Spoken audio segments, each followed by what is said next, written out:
नमस्कार सर्वांना, माझे नाव प्रियंका आहे. आज मी ज्या विषयावर बोलणार आहे तो म्हणजे महिलांची सुरक्षा. आज आपण अभिमानाने म्हणतो की आपण 21व्या शतकात जगतोय.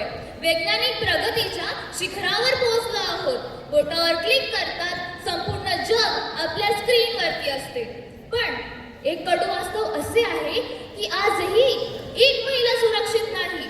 ती आपल्या मोबाईलला कॅमेरा म्हणून जपते, चावीला शस्त्र म्हणून धरते आणि प्रत्येक पावलावर देवाला हाक मारत राहते.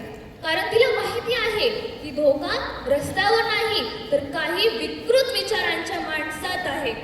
आज प्रश्न असा येत नाही की महिलांना स्वातंत्र्य आहे का.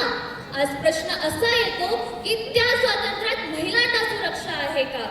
स्त्री म्हणजे एक शरीर नाही, ती एक भावना आहे, ती एक शक्ती आहे, तीच एक आई आहे, बहीण आहे, मुलगी आहे आणि कधीतरी तीच तुमच्या आयुष्याचा आधार होणार आहे.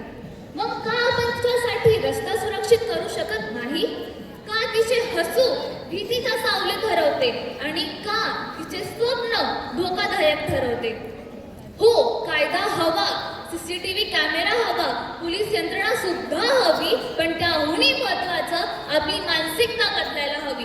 जोपर्यंत स्त्रीकडे वस्तू म्हणून पाहणारी नजर बदलत नाही तोपर्यंत हाच कॅमेरा आणि हाच कायदा पुरेसा नाही. खरा बदल तेव्हा होईल जेव्हा प्रत्येक मुलगा एका स्त्रीकडे त्याची आई, बहीण, मैत्रीण आणि सर्वात आधी एक माणूस म्हणून पाहेल. मित्रांनो, स्त्री सुरक्षित असेल तरच घर सुरक्षित असतं. जर घर सुरक्षित असेल तरच समाज सुरक्षित असेल आणि जर समाज सुरक्षित असेल तरच हा देश खऱ्या अर्थाने प्रगत होईल.